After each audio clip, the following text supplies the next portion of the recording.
আমি উপস্থাপকের দায়িত্ব পালন করি শামীম, ডাক্তার শামীম হোসেন। আমরা এখন একটা বিষয় নিয়ে কথা বলতে যাচ্ছি। আমি ডাক্তার মান্নান রয়েছি এবং আমার সাথে রয়েছে ডাক্তার শামীম হোসেন। আমরা যে বিষয়টা নিয়ে কথা বলতে যাচ্ছি, আমি এই উপস্থাপনার দায়িত্ব পালন করি। দেখা যাচ্ছে যে আমাদের ক্ষেত্রে যে রোগীরা আসে, হুম, অধিকাংশ ক্ষেত্রে আমরা যেটা একটা বিশেষ পার্সোনাল রোগ সম্পর্কে বলছি, যে সাধারণত দেখা যায় যে আহ, হয়তো নতুন বিয়ে শাদী করেছে, অথবা ওইরকম একটা চিন্তা ভাবনা চলতেছে, বা বিয়ে করেই ফেললো, তখন বা সেক্সুয়াল যে কোনো সমস্যা সাধারণত আহ, দেখা যাচ্ছে যে ইরেকটাইল ডিসফাংশন বা প্রিম্যাচুর ইজাকুলেশন বা এই কমন ধরনের সমস্যা ক্ষেত্রে একটা। কমন যে সমস্যা, এক্ষেত্রে অধিকাংশ ক্ষেত্রে যে রোগীরা বা তারা অন টাইম বা ইমার্জেন্সি যে অন ওষুধগুলো টাইম রয়েছে মেডিসিন, জি। এগুলোর উপরে নির্ভর করে, এবং ওরা কিন্তু তেমন জানে না যে এগুলা আসলে কি ধরনের ক্ষতি করবে বা কি হবে। স্যার তা এটা এমনই যে সংক্রামক যেরকম ছড়াই পড়ে ঠিক হুম হুম সেরকম এখন ইয়াং জেনারেশন এই হুম বর্তমানে পর্নোগ্রাফি দেখা যায়। 10 বছর আগে কিন্তু স্যার স্মার্টফোন ছিল না। হুম হুম হুম হ্যাঁ, 12 বছর আগে মনে করেন আমার হাতে ফোন আসছে 2011 সালে। হুম হুম 11 সালে স্মার্টফোন আমি পেয়েছি। তো তার আগে স্মার্টফোন ছিল না। হুম স্মার্টফোনের এই অ্যান্ড্রয়েডের যে বিষয়টা এটা কিন্তু আগে ছিল না। হুম হুম তো এই তখন 11 সাল আর এখন হচ্ছে 23 সাল, এই হুম মনে করেন 10 থেকে 12 বছর। তো এই সময়ের ভিতরে যে এই যে জেনারেশনটা, এই হুম 10 বছরের জেনারেশনটা, এই জেনারেশন প্রথম থেকে যখন স্মার্টফোনটা তখনই পায়, তখন বিভিন্ন ধরনের যে ওয়েবসাইট আছে, যে পর্নের যে ওয়েবসাইট, হুম হুম এই হুম ওয়েবসাইটে এরা ঢুকে সারা রাত ধরে পড়াশোনা বাদ দিয়ে ওইসব দেখে, আর অ্যাডিকশন হয়ে যায়। মানে মূলত যেটা হ্যাঁ। হয়, আমি যেটা বলি যে মূলত যেটা হয়, ওরা কিন্তু ওই পর্ন ভিডিও যেগুলা হুম হুম ওইগুলোকে ফলো করে, হুম এবং তাদের ভিতরে কিন্তু জাস্ট স্বাভাবিক যে সেক্সুয়াল যে অ্যাক্টিভিটি বা হুম স্বাভাবিক যে সেক্সুয়াল যে রুলস রেগুলেশন, এগুলোর কোনো মানে কোনো কিছু ভিতরে নাই। এরা থাকে না। ওরা মনে করে ওইটাই তাদের একটা প্রতিচ্ছবি হয়ে হুম যায়, হুম যে আমাদের লাইফটাকে এভাবে আমাদেরকে জি চালাতে জি হবে। অর্থাৎ পর্ন ভিডিও শুধু আমি দেখেছি যে পর্ন ভিডিও শুধু ছেলেরা না, ছিলেন, মেয়েদের ভিতরে মেয়েরাও এটাই দেখে। হয়। হ্যাঁ হ্যাঁ। এবং যেটা হয় সেটা হচ্ছে এই পর্নো ভিডিও দেখে ছেলেরা নিজেদের জীবনধারা, অর্থাৎ তারা দাম্পত্য জীবন কিভাবে মেনটেন করবে হুম সেভাবে নিজেদেরকে প্রিপেয়ার করে, হুম হুম কিন্তু বাস্তব কিন্তু আলাদা। হুম ঠিক একইভাবে কিছু মেয়ের মধ্যে কিন্তু এই অবস্থা দেখা যায়। মেয়ে তাদের স্বাভাবিকভাবে ওরকম মেয়ে দেখা যাচ্ছে এই পর্ন ভিডিও দেখে দেখে তারা চিন্তা করে তাদের হাজবেন্ড হয়তো এরকম হবে, কিন্তু যখন বাস্তবের সাথে যখন মিলে না, তখন কিন্তু তাদের দাম্পত্য জীবনে কিন্তু হ্যাঁ স্যার, এই কিছুদিনে আপনি তো এই বিষয়ের উপরে অনেক যথেষ্ট রুগী দেখেন। হ্যাঁ, আমি অল্প কিছু রুগী দেখার মানে সুযোগ দাম্পত্য পেয়েছি। জীবনে কিন্তু একটা বিরাট প্রভাব পড়ে তখন। স্যার একটা শেয়ার করি আপনাকে, আমি তো অল্প রুগী হুম দেখার হুম সুযোগ পেয়েছি। তো সেদিন কিছুদিন আগে একটা ছেলে আমাকে ফোন করছে অনলাইনে, হুম ভিডিও কলের মাধ্যমে রুগী দেখবে। তো সে বলে যে আমি বিয়ে করি নাই, তারপরে হচ্ছে সেই 2012 সাল থেকে সে হস্তমৈথুন করে।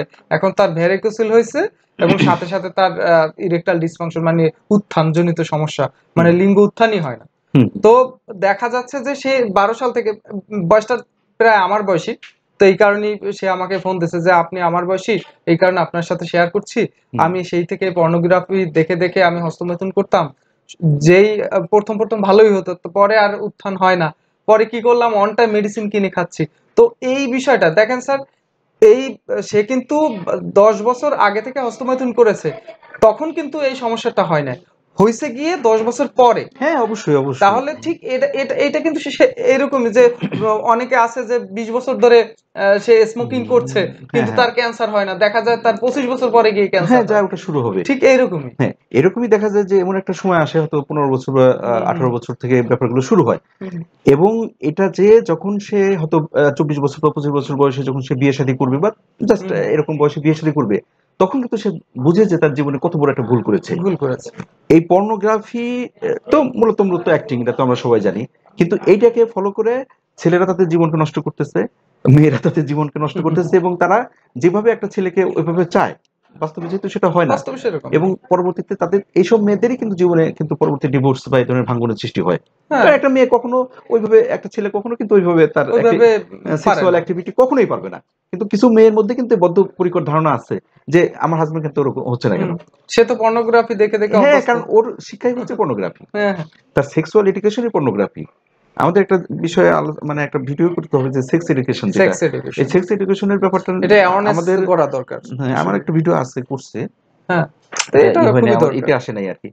কিন্তু এই ভুলগুলোর কারণে কিন্তু এই আমাদের যুব সমাজ বা আমাদের যে এই বর্তমান ইয়াং ইয়াং জেনারেশন জেনারেশন বলতে মেয়ে ছেলে সবাই, তারা কিন্তু একটা বিরাট ভুলের মধ্যে আছে। অর্থাৎ সেক্সুয়াল লাইফটা কিরকম হওয়া উচিত, সেক্সুয়াল জীবনটা কিরকম হওয়া উচিত এ সম্পর্কে তাদের সুস্পষ্ট কোনো ধারণাই নাই। এর কারণে তারা হয়তো অন টাইম মেডিসিন অ্যাবিউজ করতেছে, অন টাইম মেডিসিন গ্রহণ করতেছে, কিন্তু এই অন টাইম মেডিসিন ইউজ করতে করতে করতে তো একসময় যায় পরে যে ন্যাচারালি ভাবে যেভাবে উত্থান হবে তার সেভাবে আর ওটা হচ্ছে না, সম্পূর্ণ নষ্ট হয়ে যাবে, সম্পূর্ণ নষ্ট হয়ে যাবে। তার নার্ভাস সিস্টেম নষ্ট হয়ে যাবে।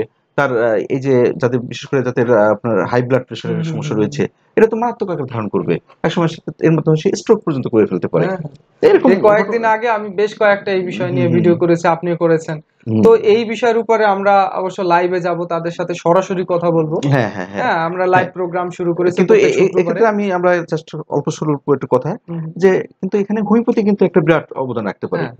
হোমিওপ্যাথিতে যথেষ্ট ভালো ওষুধ রয়েছে, কিন্তু হয়তো সাধারণ জনগণ জানে না এটা। হোমিওপ্যাথিক যে ওষুধগুলো রয়েছে এগুলো যদি একটা রোগীকে আমরা সুন্দরভাবে যদি ডায়াগনোসিস করে ওর আসলে মূল সমস্যা কি, কি কারণে তার ইরেকটাইল ডিসফাংশন হয়েছে, কি কারণে তার প্রিম্যাচুরি ইজাকুলেশন হয়েছে, এগুলো যদি বুঝে টু দি পয়েন্টে যদি ভালো মানের ওষুধ দেওয়া হয়, তাহলে কিন্তু এই রোগীরা কিন্তু সহজেই ভালো হয়। কিন্তু একটু সময় দিতে হবে। একটা রোগী যদি এসে বলে যে আমার আজকে ওষুধ দিবেন কালকে কাজ হবে, এটা কিন্তু হবে না। এটা অত্যন্ত স্বাভাবিক ব্যাপার। কোনো প্রাকৃতিক জিনিস, মানে রোগীদেরকে আমি বলছি যে কোনো প্রাকৃতিক জিনিস সহজে কাজ হয় না, কাজ হয় না। আপনি যদি একটা যতই ভালো মানের ফল হোক না কেন, সেটা আপনি দিনের পর দিন খেতে খেতে আপনার স্বাস্থ্যের একটা উন্নতি হবে। মানে হয়েছে কি স্যার, ওই যে আজকাল জ্বর হওয়ার আগে মনে হচ্ছে জ্বর আসবে, তখনই গিয়ে তারা প্যারাসিটামল না পায়, অ্যান্টিবায়োটিক খেয়ে তারা তাড়াতাড়ি সুস্থ হয়ে যায়। তারপর তারা ওই অন টাইম মেডিসিন খেয়ে খেয়ে অভ্যস্ত, মানে এখন মেডিসিনটা খাচ্ছে, সাথে সাথে উত্থান হচ্ছে, যৌন মিলন করছে। কিন্তু তারা এই যে একটা মেডিসিন দীর্ঘস্থায়ী খাবে, 3 মাস 4 মাস 5 মাস ধরে খাবে ধৈর্য ধরে, এরকম ধৈর্য খুবই কম। কিন্তু ধৈর্য না ধরতে পারলে এই যে ছেলেরা বা যে ছেলেরা এই ধরনের অন টাইম মেডিসিন খাচ্ছে, একসময় সে তার দাম্পত্য জীবনে ধরা